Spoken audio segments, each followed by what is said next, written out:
Well, it's a strange thing about having a malady like this, because you feel you must make at the same time preparations to die and to live.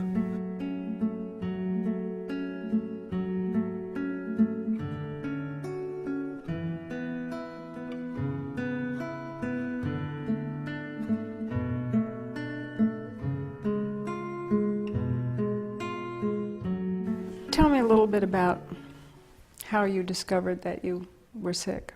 I was on my book tour for my memoir, Hitch 22, and I woke up one morning. I thought, this is not. I wrote it like this at one point, trying to be funny. I've woken up in the past feeling like death, but actually this could be the real thing. I couldn't really move, and my whole sort of chest cavity seemed to have been filled overnight with some kind of cement. And I wasn't sure I was breathing or that my heart was beating. It was very frightening, and quite clearly something out of the ordinary. And I was in New York, and I managed to get the emergency services to come. It took me a long time to get to the phone, but once that happened, everything happened very quickly. And I discovered that my pericardial sac, the bit around my heart, the liquid that protects your heart, had sort of swollen up to the point where my heart couldn't move very well, if at all. Which may or may not have been related to my malady, but at any rate, before I left the hospital, they told me that my next appointment should be with an oncologist, the first time I'd ever heard the word really, because they'd found there was a unpleasantness somewhere in my chest area, a shadow of some sort, which proved to be a tumor in my esophagus, which had, by the time it was found and identified, had metastasized to my lymph glands, the palpable ones, the nodes that you can feel along your clavicle, along your collarbone, and possibly infringed into my lung. I'm not clear on that. And so what was the diagnosis then? Well, metastasized cancer of the esophagus. And you said your father died of it. Which rang immediately with me, resonated, as people say, because that's what killed my father when he was 79. I'm 62, my next birthday.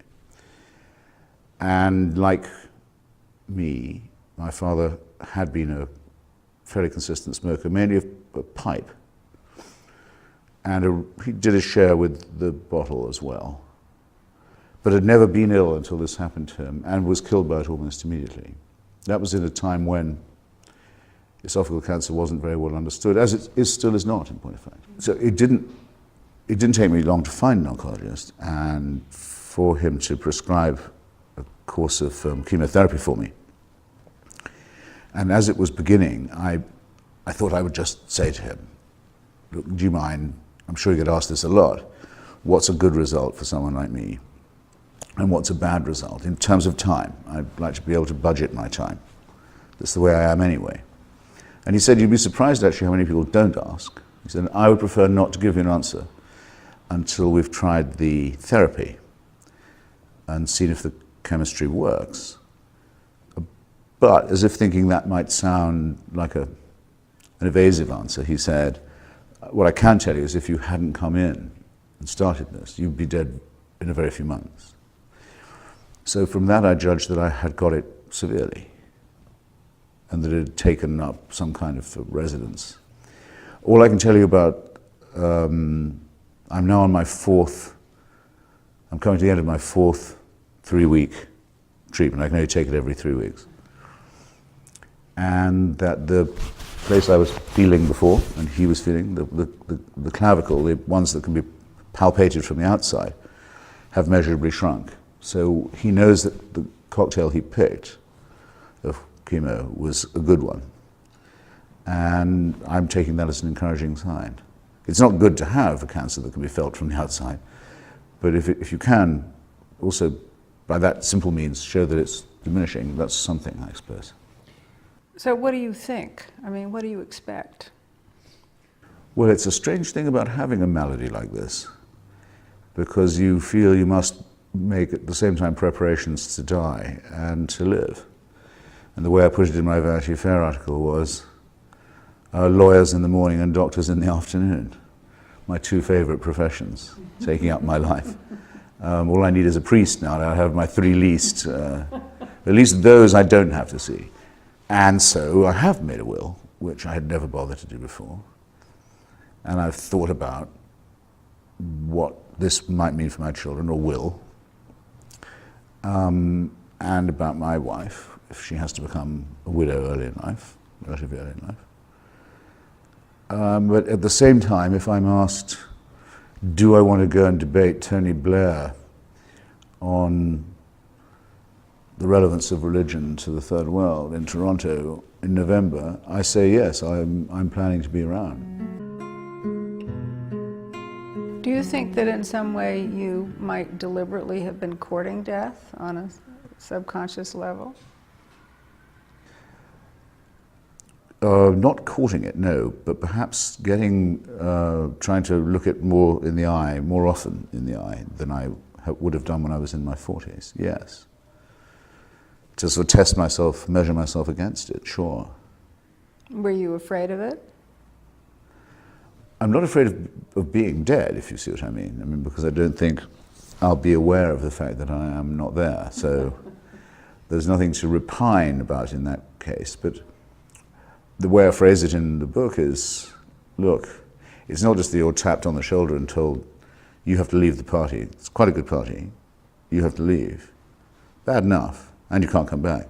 But it's going to go on without you. That's often rather a bitter thought. The only worst thought I can imagine having is being tapped on the shoulder and told, you can't leave.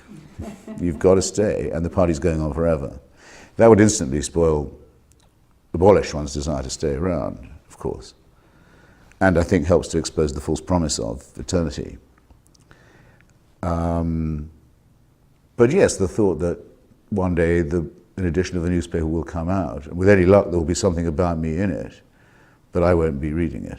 Yeah, I don't like that thought particularly. And then I don't like the thought of dying of esophageal cancer, not if anything I've read about it is even remotely true. You can hope for a bit of gallows humor if you are just going now to the scaffold and it's over in an hour or so. From now, you can hope. I'm not sure I would be very good at coming up with a gallant or witty expression at that point. I think my mouth might be too dry, but it's rather different to be told you've got to be tortured for 6 months or so before the executioner is done with you. I wonder if you've thought about your funeral, or do you, I mean, you know, you like to party, you've always had a good time. Have you decided what you want to do? I mean, have you...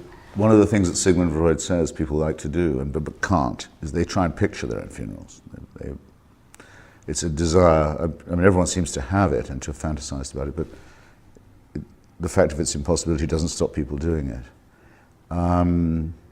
No, I haven't actually given that much thought, and I don't particularly care about memorial meetings or in what form I'd be corporeally disposed of. I'm leaving myself anything that's worth having can go to the medical community.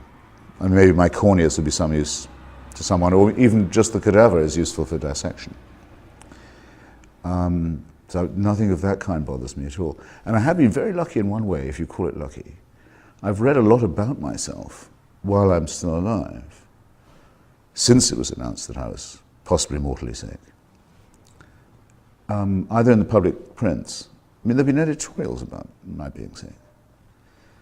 Rather alarming to me that people would go to this trouble, and very flattering. So I've done much better than most people do, I think. I had a chance to work out what will be said after me when I'm not there. This is presumably the more flattering stuff. Not all of it, by the way, but some. That should be enough for anyone, really, I think. Do you think that you have done what you were meant to do?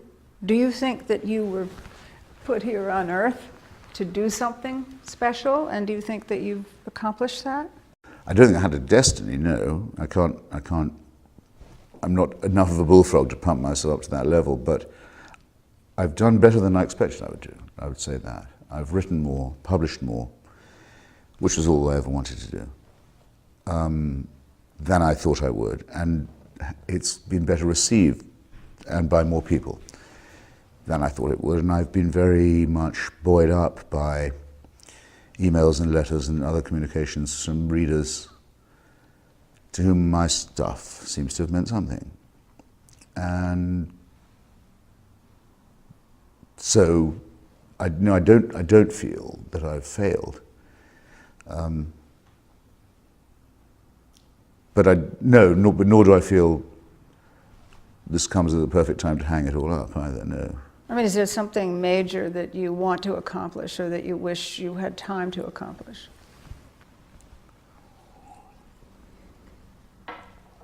Well, the cause of my life recently, in a sense, the cause of my life as a writer from the beginning has been to oppose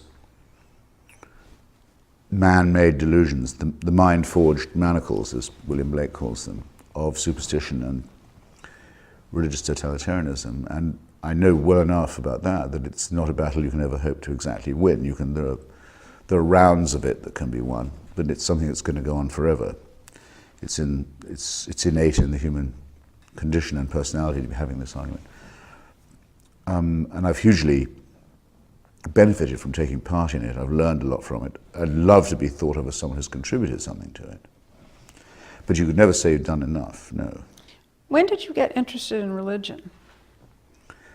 Well, when I was quite small, at a boys' boarding school in England, Anglican school in a country where the inculcation of Anglican Christianity is, I think, still more or less legally obligatory.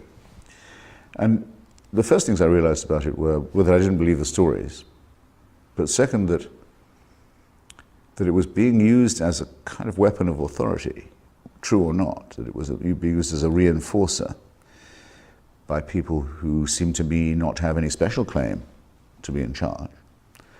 And third, that and I would not have been able to phrase it like this then, that you could learn a lot from somebody, or about somebody, both from and about actually, depending on whether they thought there was a supernatural dimension or not, or whether they thought that it applied to them, that you could change it by prayer or by incantation. And that I strongly preferred the people who didn't think this. And when was it that you decided that you wanted to sort of take it on in a big way, which you did, finally? Well, it's been a thread in almost everything I've ever written, that the highest point of human attainment begins once, as I forget exactly how Immanuel Kant puts it, but when people decide consciously to shed illusions about themselves and about the cosmos. Actually, mind-forged manacles is better. Blake puts it better than Kant. I mean, don't inflict it on themselves anymore. There's enough trouble in the world, enough misery, enough suffering without people saying, the crops have failed because I didn't pray the right way. Or the wells have poisoned, but it's the Jews who've done it. Or there's plague everywhere, but it's because of heresy and sin. So, I mean, all these terrible things we do to ourselves.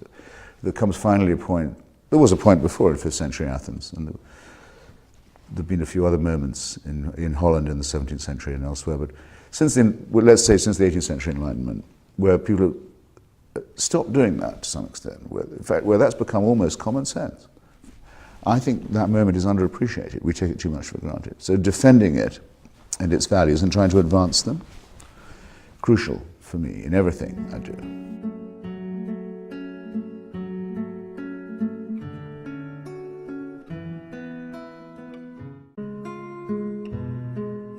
It seemed to me that there was a moment several years ago when your book came out, and God is Not Great, and Sam Harris and Daniel Dennett and Richard Dawkins, the sort of four of you, made atheism acceptable, or at least made it a word that people could talk about. Yes, and look, first of all, long may the illusion persist that I should be mentioned in the same breath as these great scientists and teachers and biologists and neuroscientists and so on, like Richard and Daniel Dennett and Lawrence Krauss and so many others, Steven Pinker, and people who've made real contributions to the sciences. I've done nothing of the sort. But yes, it is certainly true. There was a catalytic moment sometime in the beginning of this millennium where we were confronted at roughly the same time with a horrible resurgence of Islamic jihad, of Islam in its most crude form, conquest-minded, intolerant, fanatical, expansionist, and Messianic Jews hoping they could bring on the Messiah by stealing other people's land in Palestine, getting quite a lot of fanatical Christians to agree with them that that might indeed be an amusing way to bring on the apocalypse. A rogue state run by a criminal theocracy within measurable reach of a nuclear weapon. In other words, a thing we've all discussed since we were kids. What happens when a really bad guy gets sort of a really bad weapon? In other words, what happens when a millennial ideology acquires an apocalyptic arsenal? Well, we're about to find out. And that doesn't exhaust it. I mean, the very ominous developments in Russia, the reappearance of a xenophobic, chauvinistic, nationalist dictatorship with a police regime in Russia, with right at its side the black-cowled advisors of the Russian Orthodox Church who've become Putin's spiritual disguise and alibi. That, by the way, is something we should be keeping a very close eye on, wherever you look. And not to say, in the United States, people demanding that nonsense and pseudoscience be taught to children at taxpayers' expense. So, I could go on, believe me, but time to push back against this. And my guess was that there were many people ready to join such a pushback, and I think simultaneously, or contemporaneously anyway, some of us were thinking the same thing for the same reasons, yeah. You wrote about a letter you got, or contribution, on one of the websites, and it said, "Who else feels Christopher Hitchens getting terminal throat cancer was God's revenge for him using his voice to blaspheme him? Atheists like to ignore facts. They like to act like everything is a coincidence. Really? It's just a coincidence that out of any part of his body, Christopher Hitchens got cancer, and the one part of his body he used for blasphemy? Yea, keep believing that, atheists.